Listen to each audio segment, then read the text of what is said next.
Assalamualaikum warahmatullahi wabarakatuh. Halo teman-teman semua, selamat datang di podcast Cakap Merdeka, Bincang Kampus Merdeka.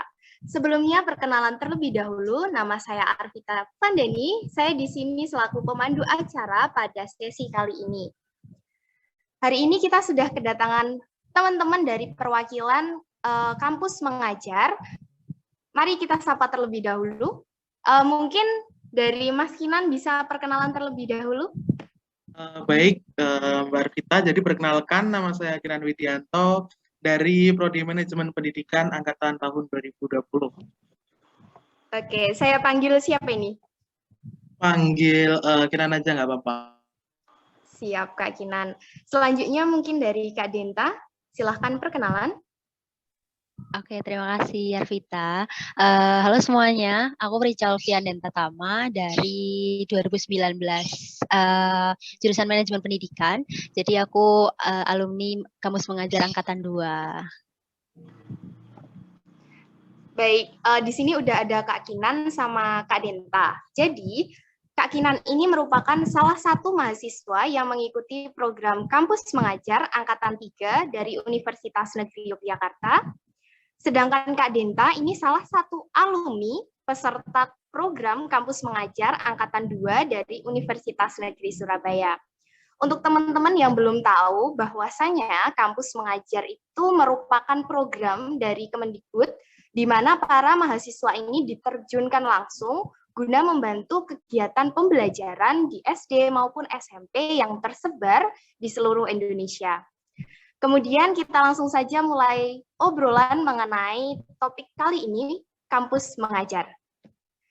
Baik, Kak, ini langsung saja saya ingin bertanya mengenai proses pendaftaran program Kampus Mengajar yang pernah kakak-kakak ini lalui. Mungkin dari Mas Kinan terlebih dahulu.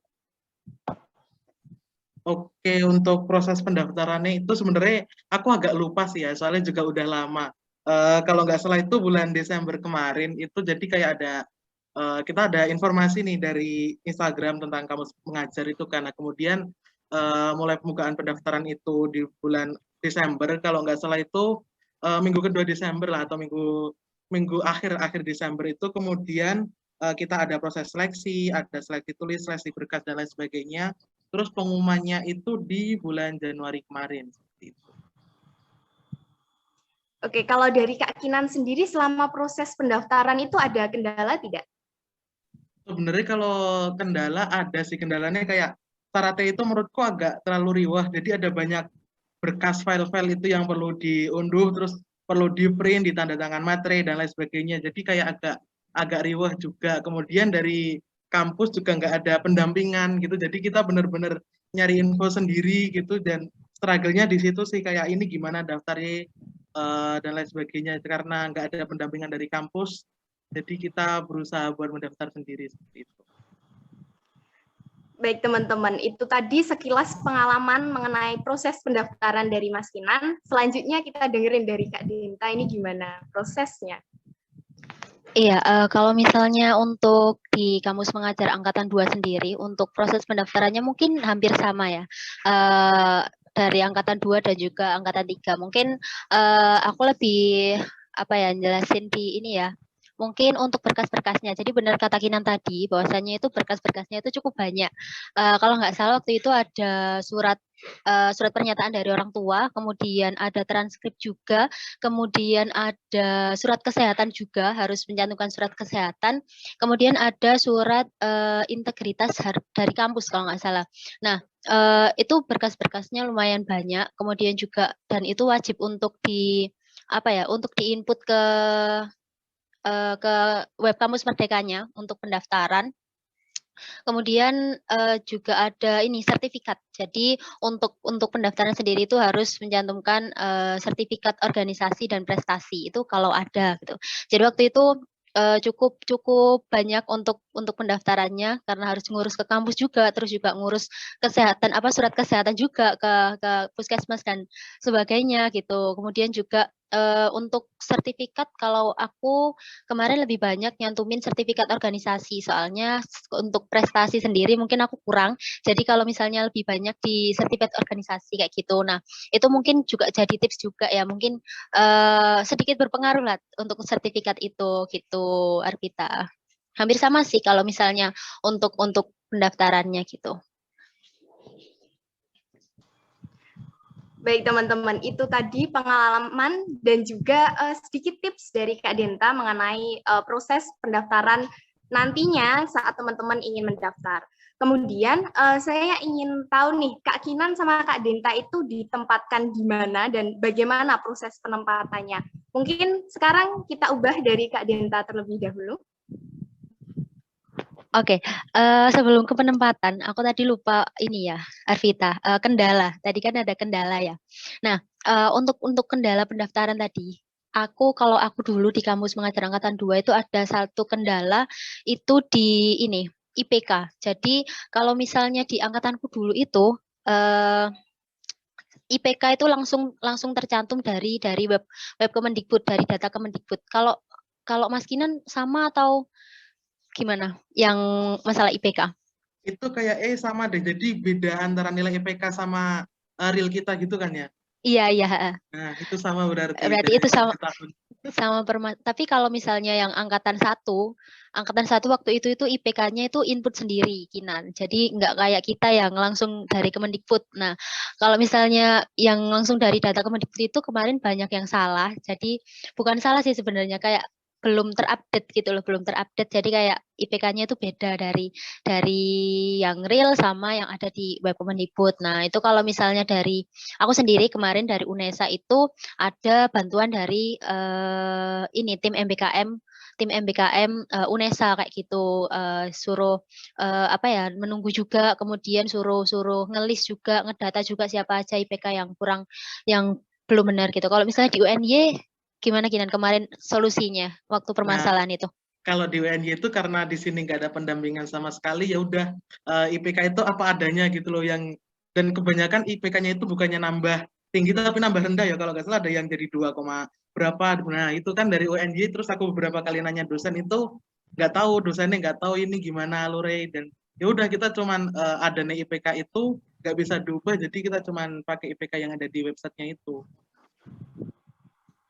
Oke. Jadi mungkin karena pendampingannya kurang juga kali ya.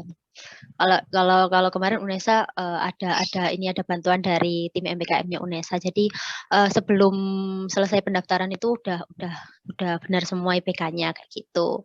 Terus lanjut tadi kita pertanyaan selanjutnya penempatan ya. Iya.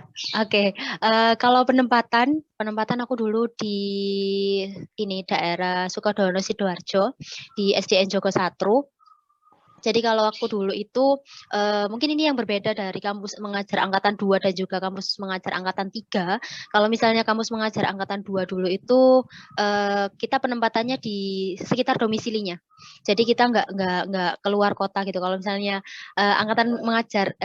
kampus mengajar angkatan 3 ini kan banyak yang dikirim ke luar kota seperti itu. Kalau misalnya angkatan 2 dulu penempatannya di sekitar domisili karena waktu itu kita masih pandemi, masih PPKM gitu. Kalau misalnya jarak dari rumah ke sekolah itu nggak terlalu jauh waktu aku dulu gitu. Baik, berarti kalau Kak Denta ini dulu masih ditempatkan di sekitaran domisili ya Kak. Nah kalau di situ itu kesulitan nggak? Atau ada temennya nggak Kak? Iya ada.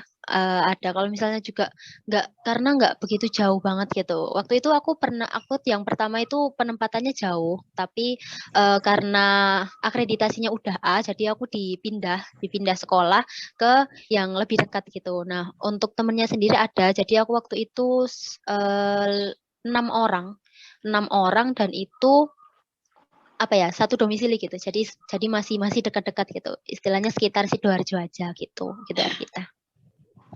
Oke, itu tadi pengalaman penempatan dari Mbak Denta. Selanjutnya dari Kak Kinan, gimana ini penempatannya? Oke, kalau di aku itu ya benar yang dikata Mbak Dinda tadi, Jadi yang di angkatan 3 itu benar-benar random gitu loh penempatannya. Nah, temanku itu ada yang ditempatin di Banten, ada yang dapat di Maluku tapi akhirnya nggak diambil. Nah, itu kan. Nah, tapi untungnya kalau aku itu penempatannya dekat sama rumah. Jadi sekitar 15-an menit lah dari rumah gitu, penempatannya masih satu lingkup kecamatan gitu. Nah, kemudian untuk teman-temanku di sini kan kita ada 4 orang gitu ya. Nah, di sini tuh satu lingkup kabupaten, tapi kasihannya mereka itu jaraknya agak jauh-jauh gitu lah, ada yang perjalanan 1 jam dan lain sebagainya gitu. Jadi kalau di sini aku sih yang paling dekat dari sekolah penempatannya. Baik, kalau saya lihat-lihat dari sosial medianya Mas Kinan, setiap berangkat mengajar ke sekolah tersebut itu ada kendala di akses jalannya ya. Itu gimana sih? Oh, itu sangat-sangat kendala, kita beberapa kali nggak masuk sekolah karena kali itu banjir, kita nggak bisa lewat jalan di situ. Jadi ini sih, sekolahku itu sebenarnya dekat dari pusat kota gitu ya, tapi masuk ke hutan gitu loh. Aku juga nggak tahu kenapa di dalam hutan itu ada desa, terus di situ ada sekolah gitu kan. Nah itu, dan kita lewat sana itu benar-benar jalan setapak, kanan kirinya hutan jati, kita lewat mobil aja nggak bisa, kita cuma bisa pakai motor di situ kan. Kemudian ada sungai yang lumayan besar, nah itu nggak ada jembatannya. Jadi jembatannya nggak ada pembatas kanan kiri, cuman bener-bener di atas sungai itu kita lewat di situ. Nah kalau misal hujan terus banjir ya kita nggak bisa ke sekolah karena harus muter nyari jalan alternatif, itu malah bisa sampai berapa ya, sekitar 50-an menit soalnya muter biar nggak ketemu sungai itu. Jadi itu sih kendalanya untuk yang ke lokasi nih. Sangat seru sekali ya perjalannya. Selanjutnya dari Kak Denta nih gimana? Ada kesulitan tertentu nggak untuk aksesnya? Nggak ada. Kalau misalnya di aku sendiri tuh mungkin apa ya, sekolahnya itu memang masih di kota ya. Maksudnya kalau misalnya di sini tuh meskipun desanya agak ke dalam, tapi itu masih kayak ya jalan biasa. Maksudnya masih jalan raya gitu. Nah itu mungkin yang bedain juga. Soalnya dari yang aku lihat juga untuk teman-teman kampus mengajar 3 ini mungkin itu salah satu upaya dari tim kampus mengajar juga. Untuk yang kampus mengajar 3 ini banyak istilahnya di sekolah-sekolah yang benar-benar benar-benar kayak butuh lah gitu, butuh bantuan gitu loh. Jadi kayak teman-temanku juga banyak yang ditempatin di benar-benar di pelosok, kemudian di pinggir pantai, kemudian di yang pokoknya akses jalannya itu susah gitu. Itu sih bedanya. Soalnya mungkin juga salah satu pemerataan juga lah. Itu mungkin ini sih perbaikan juga dari tim kampus mengajar gitu. Izin nyambung ya, Fit. Jadi benar sih itu, kita benar-benar ditempatin di sekolah yang sangat membutuhkan gitu sih kalau menurutku, karena ya sekolah itu benar akreditasinya masih rendah juga, kemudian kayak fasilitasnya masih kurang. Di sana itu bahkan sinyal nggak ada, kita cuma pakai wifi sekolah itu aja kadang nyambung kadang enggak itu sih. Jadi benar-benar kita penempatannya itu ke daerah yang pelosok dan benar-benar kerasa pengabdiannya di situ gitu loh.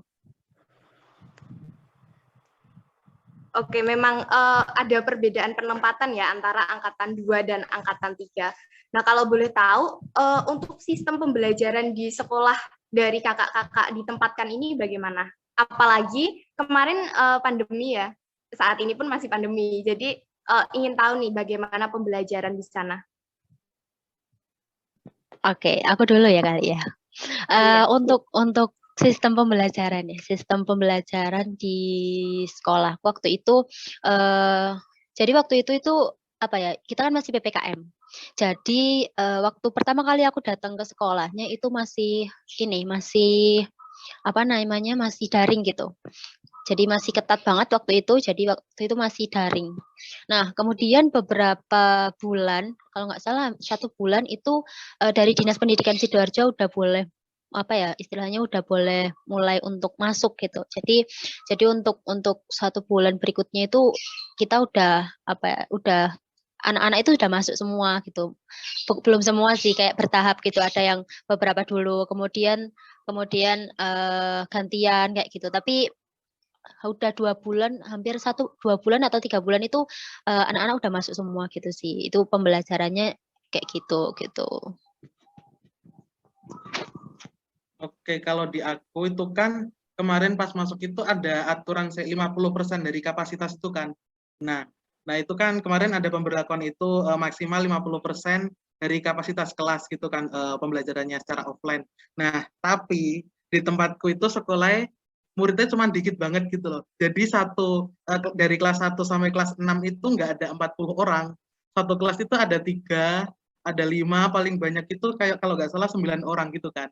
Jadi kita udah bener-bener full offline pas kemarin aku di sana itu udah bener-bener full offline karena ya nggak ada muridnya gitu. Kalau misal cuma 50% nggak ada yang datang gitu sih. Kemudian tapi kalau sebelumnya itu katanya memang masih online. Tapi pas aku mentepan udah offline sih. Iya, nyambung di Mas Kinan tadi benar juga. Sekolahku juga sama sih. Maksudnya nggak begitu banyak muridnya. Kalau misalnya yang kelas 1, 2, 3 itu masih banyak. Tapi yang kelas 6 dan kelas 5 itu cuman 12 anak. Jadi satu kelas itu cuma 12 anak gitu. Jadi ya sekolahnya memang masih berakreditasi B. Karena memang dari kampus mengajar sendiri itu untuk sekolah-sekolah yang didatangi itu minimal berakreditasi B dan C itu. Yang A nggak boleh, nggak datang. Baik, berarti ada perubahan saat sudah berjalannya program kampus mengajar ini, ada perubahan peraturan juga untuk pembelajaran di sekolah begitu ya. Kemudian saya ingin bertanya mengenai program kerja yang mungkin dilaksanakan atau diusung dari kakak-kakak di sini. Mungkin dari Mas Kinan terlebih dahulu. Gimana Fit tadi sempat ngelag ya? Tentang program kerja, Mas Kinan, apakah sudah?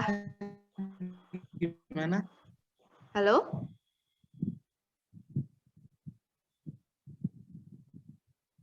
Halo Mas Kinan, dapat dengar suara saya? Oh oke, tentang program kerja ya. Jadi suaraku masuk nggak? Suaraku masuk nggak Fit? Masuk. Oke masuk. Oke. Nah, jadi sebenarnya untuk kampus mengajar itu ada 4 ya garis besar kita. Penugasan kita di sekolah itu ada 4. Yang pertama itu ada peningkatan literasi, peningkatan kemampuan numerasi siswa, kemudian ada administrasi, sama yang terakhir itu transfer teknologi. Nah, kemudian untuk program kerja ya kita menyesuaikan di situ. Jadi untuk yang literasi sama numerasi itu kita ada pengayaan literasi itu kita minta jam tambahan jam gitu untuk kita masuk ke kelas khusus kita gitu ya. Jadi kita ke kelas buat kayak istilahnya melakukan pengayaan gitulah kayak ini kelas 1 misal mereka nggak paham materi tentang apa atau mereka ada tugas apa. Nah, di situ kita membantu mereka gitu. Kemudian yang kedua itu ada yang transfer teknologi itu kita ada pelatihan optimana rencananya itu akan melaksanakan ya mungkin minggu depan atau di akhir-akhir gitu lah karena saat ini juga padat ujian gitu di sekolah. Kemudian yang ketiga itu ada administrasi perpustakaan. Nah, di sini kita membantu proses administrasi perpustakaan karena sebenarnya perpustakaan di SD ku itu ya itu dapat bantuan buku sangat banyak gitu loh. Jadi perpustakanya ada, perpustakaannya besar, dapat bantuan buku, tapi tidak teradministrasi dengan baik. Sebagai contoh, pas aku masuk ke sana aja itu dapat alokasi sekitar 1.000 judul buku dari Dinas Pendidikan dari Kabupaten Gunung Kidul ya ada 1.000 judul buku di mana satu judul itu ada 4-5 buku gitu kan. Nah, itu pas aku masuk itu benar-benar masih di kardus, belum belum ada di administrasi sama sekali gitulah, belum ada pendataan bahkan belum dimasukin ke rak-rak. Nah, itu kita sampai sekarang ini sih kita ngebut buat pendataan buku itu. Kemudian untuk kayak proker-proker kecil gitu ya kayak kita ada pelatihan tari gitu jadi rencananya besok pas kita penutupan atau kita pamit itu bakal ada ya pentas seni kecil-kecilan gitulah kayak ada tari kemudian juga kita ada pendampingan bahasa Inggris juga karena aku juga baru tahu di SD itu ternyata di kurikulum baru nggak ada bahasa Inggris gitu ya. Nah kita di situ masuk ke sana kita ya mengajar sedikit-sedikit mengenai bahasa Inggris ke siswa yang ada di sana itu sih.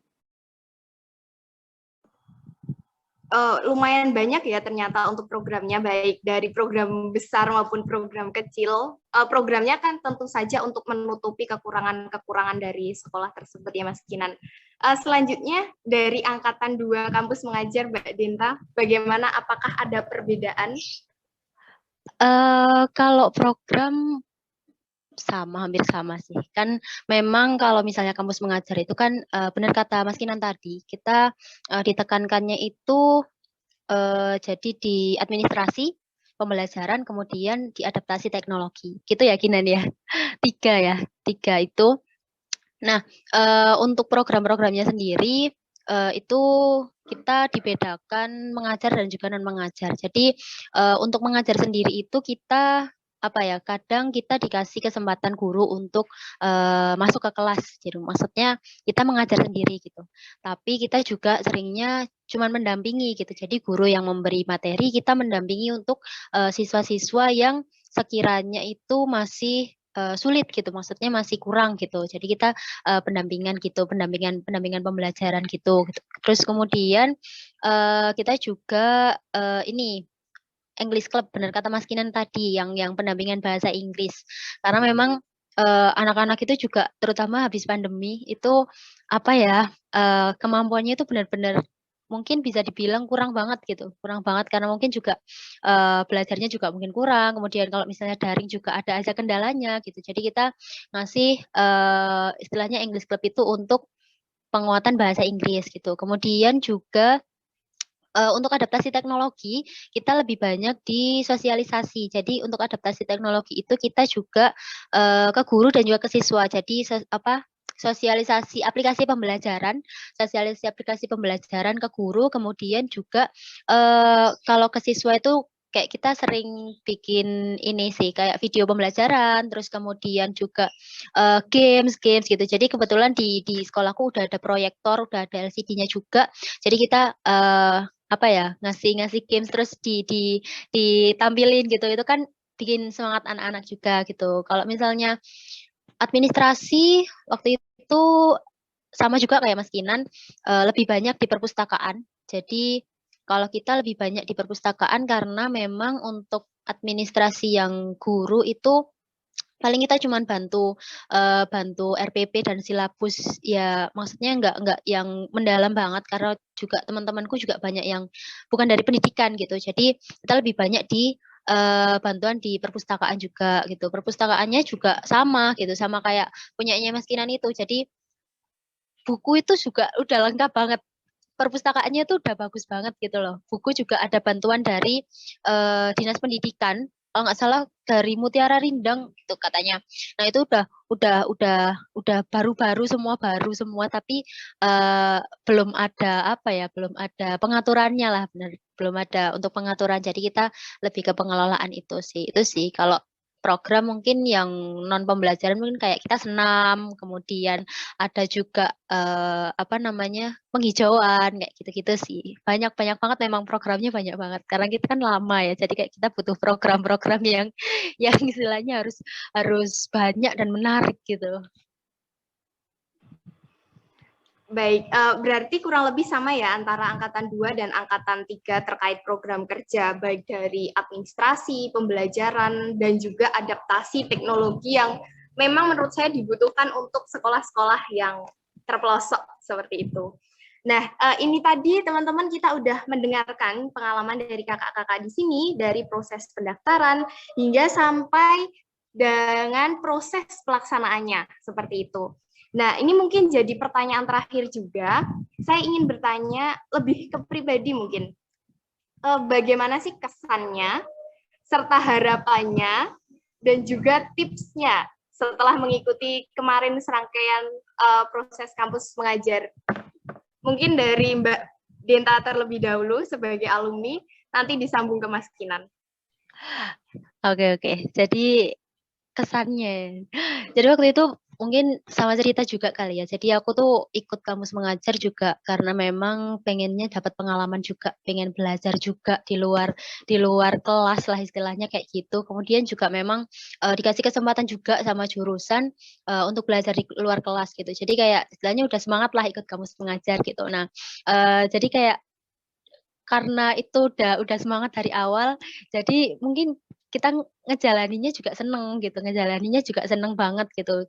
Meskipun harus bikin program, harus, istilahnya ada banyak banyak banyak tugas-tugas yang lain juga gitu, tapi, apa ya, kesannya pasti seneng aja sih, seneng karena kita dapat dapat banyak pengalaman di sana, kemudian juga sekolahnya itu welcome banget, kemudian juga, seneng lah dibantu gitu, kemudian juga ketemu apa, siswa, ketemu anak-anak setiap hari itu kan kayak kayak bikin bikin semangat juga gitu. Jadi kayak, ikut kamus mengajar ini banyak banget pengalamannya juga, banyak banget benefit-nya sih. Mungkin kalau misalnya teman-teman yang kampus mengajar berikutnya pasti, sudah tahu kalau misalnya benefitnya itu banyak dari kampus mengajar, bukan hanya kita mengabdi, tapi juga ada uang saku, ada potongan UKT dan sebagainya, kayak gitu. Nah, itu yang mungkin bisa jadi, apa ya, bisa jadi semangat juga untuk mengabdi gitu. Kalau kalau ditanya kesannya pasti seneng banget, kalau boleh ikut lagi aku malah mau ikut lagi gitu, cuman kan nggak boleh ya kan.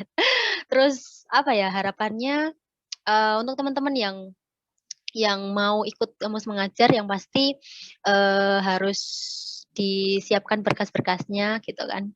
Harus diniati dulu lah, yang pertama itu pasti diniati dulu, semangatnya dibangun kalau misalnya mau ikut, karena kan yang kampus mengajar sekarang kan kayak beda gitu dari yang aku dulu gitu, mungkin penempatannya juga kadang jauh, kemudian di pelosok juga gitu. Jadi kayak harus diniati dulu, kemudian berkas-berkasnya dipersiapkan sebaik mungkin. Kemudian juga untuk kita ada tesnya mungkin wawasan wawasan ini aja, kebinekaan itu. Jadi mungkin bisa dipersiapkan aja sih kayak gitu. Yang pasti harus semangat mengabdi dulu gitu. Itu aja sih kalau dari aku.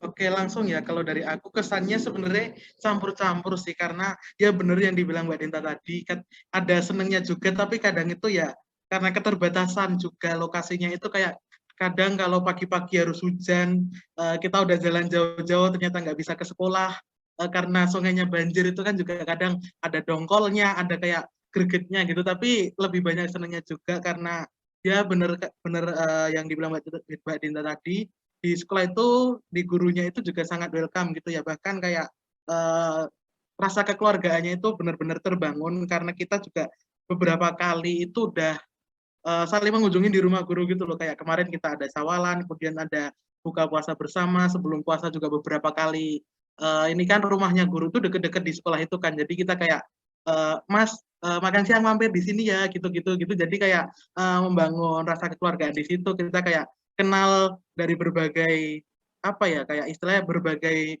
orang gitulah kayak dari temanku sendiri ada berbagai background ada yang dari anak manajemen ada anak psikologi ada anak PGSD gitu terus juga bapak ibu gurunya seperti itu kemudian juga anak-anaknya juga random semua jadi karena kalau di sekolahku ini ya karena sekali lagi keterbatasan yang ada kemudian juga sekolahnya masih agak terpelosok juga jadi bener-bener random sih siswanya itu masuk kadang nggak pakai sepatu kadang cuman sendalan kadang apa namanya nggak masuk pas tak tanya ini Yusuf kemana Yusuf malas sekolah mas gitu dan malas sekolah bener-bener nggak masuk gitu loh jadi itu sih kayak pengalamannya kayak banyak oh gini toh keadaan real di lapangan pendidikan kita keadaan pendidikan kita itu seperti ini terutama di desa-desa yang mungkin belum terjangkau sama pembangunan gitu ya karena benar-benar masih pelosok bahkan di sini itu papan tulisnya aja masih pakai kapur itu loh. Jadi kalau Mbak Dinta tadi kayak udah ada proyektor udah ada itu di sini belum sama sekali.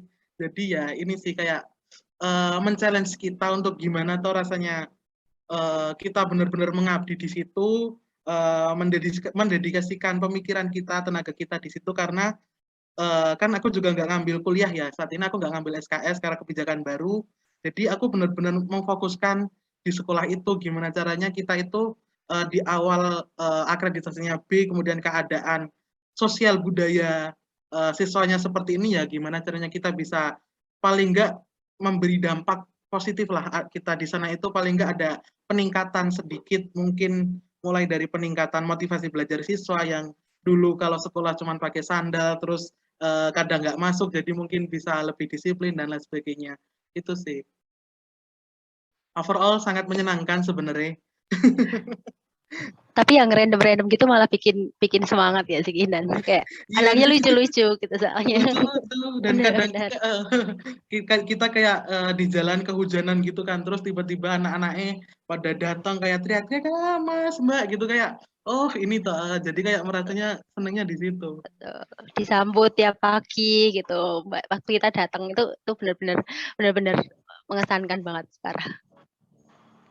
Kemudian untuk tipsnya ya yang tadi belum tuh ya sama sih kurang lebih kayak Mbak Dinta tadi kayak siapin dulu banyak berkas kayak kita kan ada berkas kesehatan kemudian berkas dari kampus ada beberapa surat apa ya surat pengantar atau surat keterangan dari kampus nah itu perlu diurus juga kemudian nanti perlu buat CV kemudian juga memperbagus kayak pengalaman organisasi lomba-lomba di situ sangat berpengaruh sih kemudian untuk tesnya menurutku juga nggak terlalu susah sih karena ya emang cuman tes kebinekaan tadi tentang wawasan kebangsaan kayak Pancasila kayak dasar-dasar bernegara gitu kemudian juga ada literasi sama numerasi itu kayak mungkin TPS pas UTBK itu loh tapi tingkat kesulitannya jauh lebih rendah daripada pas TPS UTBK itu sih jadi ya yang penting niatnya dulu karena penempatan kita itu random jangan sampai kita di awal udah kepengen tapi tiba-tiba pas ditempatin di daerah pelosok yang jauh dari rumah tiba-tiba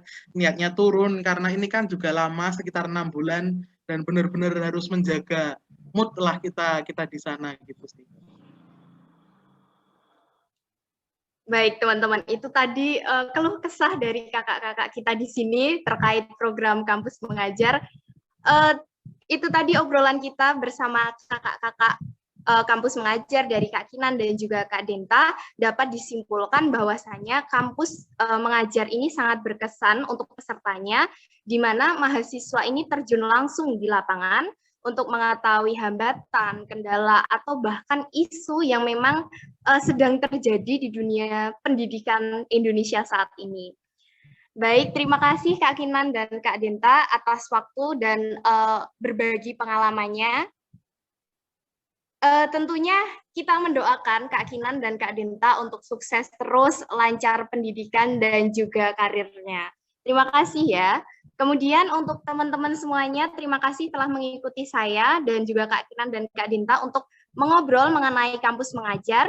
Tetap pantau podcast Cakap Merdeka. Sampai jumpa di episode selanjutnya.